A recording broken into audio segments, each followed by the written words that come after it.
السلام عليكم ورحمة الله وبركاته. أصحابتك وحرن جنالك مركز السود وهذا أدي هذا ومهتمتين وقال كانوا حرب إن ندي كل وذاقه قار كم إذا الصومالي دي لو هايستيكيس كيف فيدنا ورفيوجر العكتي سدح بقول أو مليون أو دولار هلا واحد يقبل كمينيسوتا أو لجوا ذي إن محكمتين تهدا يبيش الصوص عتاي بالله بتدمات كذا أي شلي قاركود دم بجو ذكرتي قارن وحير هذين محكمة أيان ربنا إن nala saaro halka sidoo kalena kuwa kale la filayo in ay bari dambigooda qirtaan dadkan dambigooda qirtay intooda badan waa isku qoys arintaasi waan idin la wadaagaya waxayna ku soo beegatay xilli shalay aqalka wakiilada ee Congress-ka Mareykanka ay meel mariyeen sharci dhigaya qofkii ku kaca musuqmaasuq oo aan muwaadin Mareykan ahayn in la masaafurin karo oo lacagaha ceyrta xado waan idin la wadaagaya dowladda Mareykanka oo konton wadan oo u badan Afrikaan tiri qofkii doonaya inuu visa Mareykanka ku yimaado 15,000 oo lacag oo damaanad ah ayaa laga dhigaya arintaasina waan idin la wadaagaya madaxweyne Trump oo maanta aqalka cad kula shirayay ra'iisul wasaaraha Japan ayaa wariye Japanese waxa uu weydiiyay su'aal la yaab leh sidii uu uga jawaabay Trump xitaa waxa ay ka careysiisay ra'iisul wasaaraha dalka Japan su'aashaasi maxay ahayd Trumpna sidoo uga jawaabay shalay iyo maanta guddiga sirdoonka ee Congress-ka Mareykanka waxay su'aalo weydiinayeen labada xubnood ee ugu sarreeya sirdoonka Mareykanka waa Tulsi Gabbard oo agaasimaha sirdoonka qaranka ah iyo sidoo kalena John Ratcliffe oo isaguna hay'adda dhexe ee sirdoonka Mareykanka hogaamiyo waxa laga weydiinayay Iran qatar miyay ku ahayd Mareykanka ma waxay saqarka u saarnayd in ay hub nuclear samaysato arrimahaasi sidee uga jawaabeenna waan kiiskii fiidina warfuture oo aan ognahay in musuqmaasuq fara badan haweeneydii cadaanka ahayd ee Soomaali fara badan sumaysay oo kiiskaasi lacaga fara badan Soomaali dacwada lagu soo oogay ayaa waxa jirtay ilaa iyo 7 qofood oo la filayay dacwadooda 20ka bisha Abriil ee afraad ay soo socotay inay bilaabato 7dan qof intooda badan isku qoys ayay ahaayeen marka shalay ayaa waxa dambigeeda qiratay Ikraan Yusuf Maxamed oo 43 jir ah iyada iyo ninkeeda oo la yiraahdo Shakuur Abdinuur Abdisalaam ayaa dambigooda qirtay haweeneydan Ikraam Yusuf Maxamed waxa ay la taliye u ahayd haweeneydii madaxda ka ahayd ururkii Feeding Our Future ee Amy Park isla markaana qoyskeeda inta badan ayay kiiskan lugaha u gelisay waa Ikraam waxa ku jira xubno ka tirsan qoyskeeda uu kamid yahay walaalkeed Suleymaan Yusuf Maxamed iyo sidoo kalena Faadumo Muhammad Yusuf oo iyaduna sidoo kale in walaalo ay yihiin waxa sidoo kale ku jirta hooyadeed oo la yiraahdo Sahra Shariif Cusmaan ayaga waxa la filayaa afar kamid ah qoyskeeda berri oo jimcaha inay dambigooda qirtaan laakiin Ikraam iyo ninkeeda ayaa dambigooda qirtay in maalnimadii shalay ahayd laakiin Gandhi Yusuf Maxamed oo 45 jir ah oo sidoo kalena loo yaqaano Gandhi Cabdi Kidiye ayaa isagu waxa uu diiday inuu dambigiisa qirto waxana uu yiri maxkamad ayaan doonayaa in la isaaro xitaa garsooraha Nancy Pelosi waxa ay shalay u soo bandhigtay hadii dambigiisa uu qirto in lagu xukumi doono 27 bilood ilaa iyo 33 bilood oo xabsi ah laakiin waxa uu yiri maxkamadda ayaa rabaa in la isaaro garsooruhuna waxay tiri 20ka bisha soo socota ayaa ballan noo ah in maxkamadda lagu saaro marka waxa lagu eedeynayaa qoyskan 14.7 milyan oo dollar oo lacag ah in ay ku maqan tahay marka Ikraam waxa ay qoyskeeda soo gelisay arrintan maadaama la taliye ay Amy Park u ahayd iyada ayaa qoyskeeda qoratay isla markaana soo gelisay kiiskan xitaa waxa waa haweeneydii sida qarsoodi ah u duubtay xeerlaalaha guud ee gobolka Minnesota Keith Allison markii ay uga dacwoonayeen lacag waxa jirtay sanadkii 2021 in Feeding Our Future lacagtii laga xiray markii musuqmaasuq lagu helay marka waxay u tageen xeerlaalaha iyagoo dhahaya waxa ku faquuqaya midabkeena iyo madowgeena iyo inaan Soomaalinahay marka codkiisa ay si qarsoodi ah u duubtay isagoo la hadlayo haweeneydii duubtay marka Ikraam maadaama dambigeeda ay qiratay waxa sidoo kale lagu eedeynaya lacagtii la siiyay xeerbeegtada la doonayay in la siiyo in qofka soo ururiye ahayd marka waxa ay dacwadoogayaashu u ballan qaadeen in hadii dambigan ay qirato midkaasi kale aan lagu soo oogi doonin oo arinta laaluushka lacagta ay soo ururisay marka dambigeeda ay sidaas ku qiratay waxa la leeyahay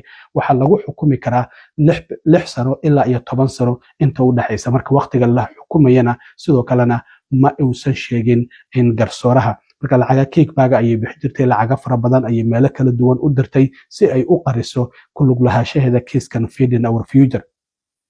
haddaba sidoo kale iyada kaligeed waxa gaar ahaan loogu eedeynaya Ikraan ay sheegtay waliba qiratay in 1.3 milyan ay jeeb ka gashatay iyadoo sidoo kalena lagu eedeynayo xubnaha kale ee qoyskeeda ee la eedeysan lacag ka badan 12 milyan oo dollar in ay qaateen marka lacagahaasi waxaa la leeyahay 15 boqolkiiba feeding our future ayay siin jireen waxaa la leeyahay walaasheed iyo sidoo kale walaalkeed hooyadeed iyo qof saaxiib la ah ayaa lagu eedeynaya 12 milyan oo dollar inay qaateen ninkeeda Shakuur Cabdisalaan waxaa lagu amray isaga 10 bilood ayaa laga yaabaa xabsiga in lagu xukumo waxaana lagu amray in 475 kun oo dollar uu dawladda u soo celiyo Ikraam iyaduna waxay ogolaatay 1.3 milyan oo dollar inay dawladda u soo celiso marka ilaa iyo 60 qof ayaa ilaa hadda ama dambi lagu helay oo la xukumay ama dambigooda qirtay kiiskii feeding our future waxa sidoo kale uu ku soo beegmay kiiskan xilli maalnimadii shalay ahayd aqalka wakiilada ee Congress-ka Mareykanka ay meel mariyeen dadka ku kaca musuqmaasuq dhinaca lacagaha ceyrta ah ee dadka tabarta daran la siiyo in wadanka laga masaafurin karo 231 xubnood ayaa u codeysay 186na waa ay diideen Republicanku waxay sheegeen in laga maarmaan ay tahay in la xaqiijiyo dadka aan muwaadiniinta Mareykanka ahayn ee xada lacagta canshuur bixiyaasha Mareykanka in aysan u qalmin in immigrationka adeeg immigration ay helaan isla markaana aan laga difaacin in wadanka laga masaafuriyo laakiin dimuqraadiyiinta oo sharcigan ka soo horjeestay waxa ay yiraahdeen sharcigan horey ayuuba u jiray qofku haddii uusan muwaadin Mareykan ahayn oo musuqmaasuq dhinaca ceyrta uu ku kaco ama nooc waliba waa la masaafurin jiray marka waa laga maarmaan oo sharcigan sharci loo baahan yahay maba ahan dhinaca kale dawladda Mareykanka ayaa waxa ay sheegtay in looga baahan yahay lacag damaanada oo 15 kun oo dollar ah ilaa iyo 50 wadan dadka ka imaanaya oo doonaya Mareykanka inay yimaadaan dadkan ma ahan dadkooda iyo waxaas ay u dacwoonayeen waa dadka doonaya ama qaab shaqo ama ay ku imaadaan dalxiis oo kale ama sidoo kalena ay ku yimaadaan booqasho saas dadka ku imaanaya waay marka 12 wadan oo cusub ayaa hadda dawladda Mareykanku ay ku soo dartay horey 38 ayay ugu soo rogtay wadamadan 29 kamid ah waa wadamo Afrikaan 50 wadan oo 15 kun oo damaanada ah laga doonayo in qofku uu dhigo marka lacagtaasi qofka waxa loo celinaya marka inta Mareykanka uu yimaado waqtigii loogu talagalay uu ku laabto wadankii uu ka yimid lacagtiisa waa la siinaya amaba uu go'aansadaba in uusan soo safrin markii visa la siiyay kadib uu iska joogo lacagtiisa waa loo celinaya laakiin qofkii overstay sameeyo oo viisihiisa markii uu ka dhacay kadib wadanka Mareykanka sii joogo lacagtaas way ka dhimanaysaa waana la masaafurinaya wadamada marka hadda gadaal looga soo diray oo 12 ah ayaa waxay kala yihiin Cambodia Ethiopia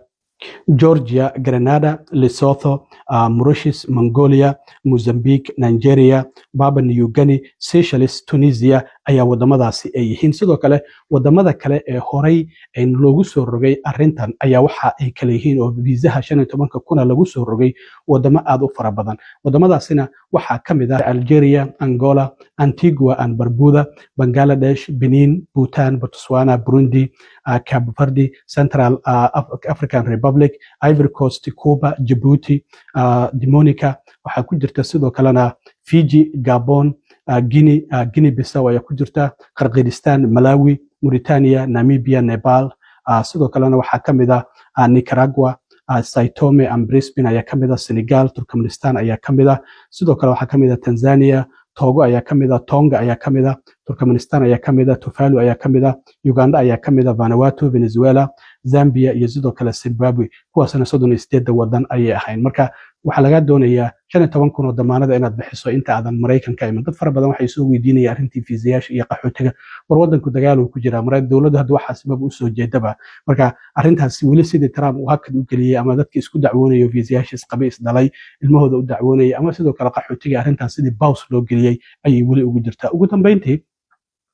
shalay iyo maanta waxa xubnaha guddiga sirdoonka ee Congress-ka Mareykanka ay su'aalo weydiinayeen waxa la yiraahdo intelligence community-ga dawladda Mareykanka hay'adaha u qaabilsan dhinaca sirdoonka arrimaha Iran ayaa wax laga weydiinayay su'aalaha la weydiinayay waxa kamid ahaa Iran ma qatar degdeg ah ay ku ahayd Mareykanka mise waxay qarka u saarnayd ay amaba nuclear ay yeelato ay qarka u saarnayd marka Tulsi Gabbard oo hay'adda sirdoonka qaranka madax ka ah iyo sidoo kale John Ratcliffe oo isaguna hay'adda dhexe ee sirdoonka madax ka ayaa su'aalahan inta badan la weydiinayay marka waxa ay ku jawaabeen Tulsi Gabbard horta waxa laga yaabaa Trump inuu xilka ka qaado dimuqraadi ay ahaan jirtay oo lihiisi ay taageertay Republican ay isku bedeshay xil ayuu u dhiibay marka shalay waxyaabaha ay tiri waxa kamid ahaa in Iran aysan qatar degdeg ah ku ahayn Mareykanka marka waxa ay yiraahdeen madaxweynaha ayaa wuxuu yahay qofka go'aanka ka gaari kara in Iran qatar degdeg ay ku tahay Mareykanka iyo in kale marka su'aalaha la weydiinayay waxa kamid ah hadii Iran ay qarka u saarnayd in bilo amaba toddobaad gudahood nuclear ay ku samaysato aan tiraadeen madaxweynaha ayaa go'aankaas iska leh adinka shaqadiinu maxay tahay marka maxaad qabanaysaan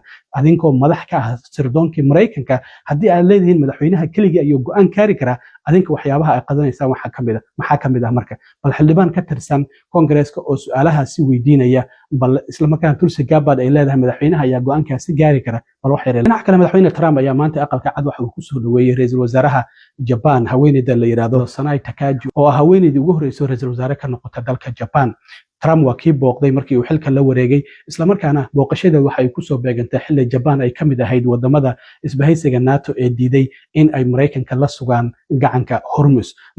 Markii ayagoo Oval Office-ka ku shiraya ayaa wariye